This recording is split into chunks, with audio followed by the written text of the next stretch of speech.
Education is vital for preserving and transmitting Fulani culture across generations.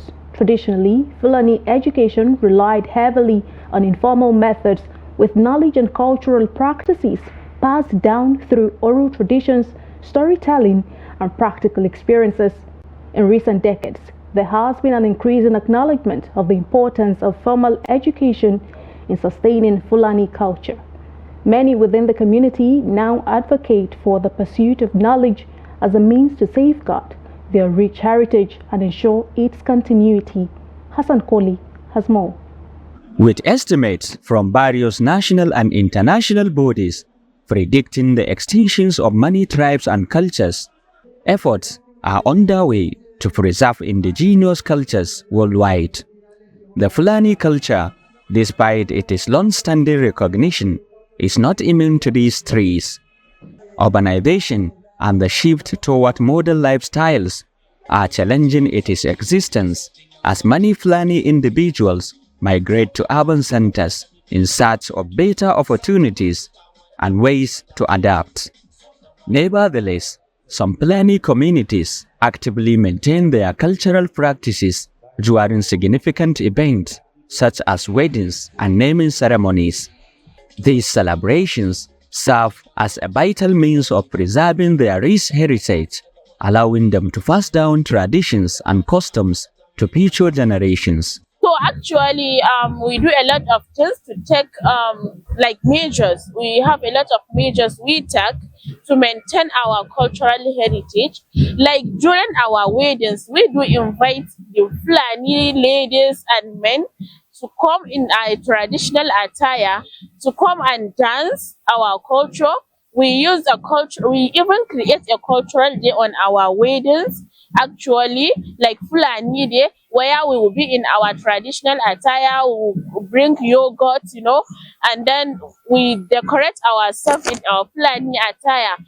And someone like me, because I like my culture and language as well, we have a very constant usage of the language. Anywhere you see us, we speak Fulani, we dress in Fulani, and we always identify ourselves as Fulani. Some Fulani individuals actively call upon their community members across nations to come together and explore ways to preserve their culture. These include promoting the use of traditional attires and utensils in everyday life, fostering a sense of identity and continuity within the community. Such efforts aim to reinforce cultural pride and encourage younger generations to embrace their heritage. At times, literacy can affect some cultures.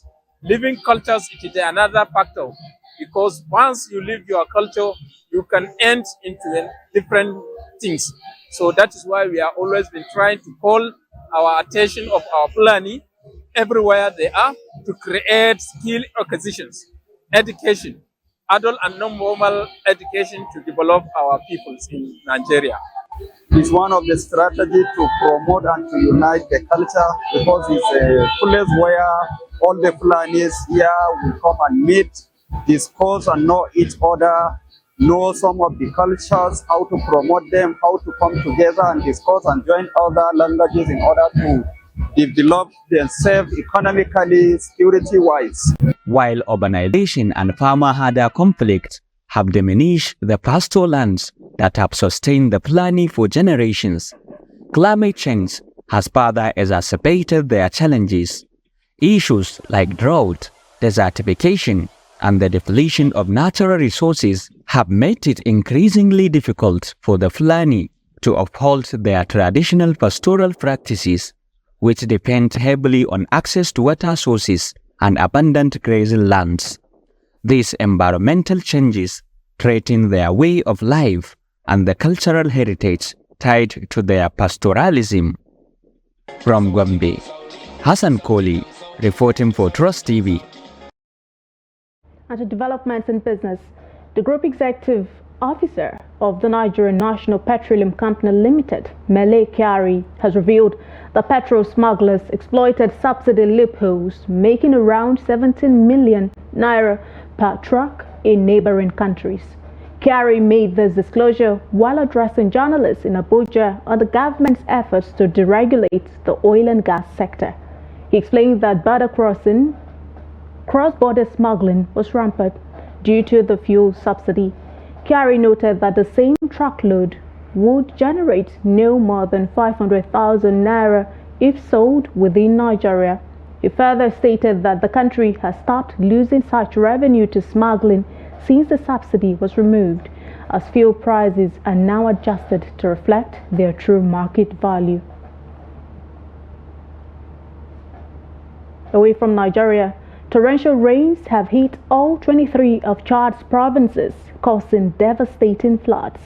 While more than 500 people have reportedly died, thousands of families have seen their homes washed away by the floods.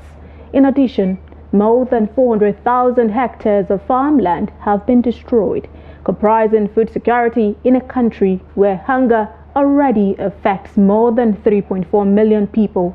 Infrastructure is also said to have paralyzed, with roads and bridges submerged, making access to disaster areas particularly difficult for relief workers. Pregnant women, who are particularly vulnerable, are taking refuge in makeshift camps without access to basic health care. In response to the humanitarian crisis, 248 midwives have been deployed to provide emergency care, while essential hygiene kits have been distributed to 12,000 women and girls. And in sports, after more than 14 hours of being detained at Al-Abrak International Airport, the Libyan government cleared the Nigerian flight to bring the players and officials back home. Sports journalist Adepoju Toby Samuel, who disclosed in the post, said after pressure from several quarters, the Libyan government has agreed to issue clearance for Value Jet Airline to fly and sell aviation fuel to the airline. The NFF has insisted that clearance from Al-Abrak Airport must be for the team to fly directly to Nigeria.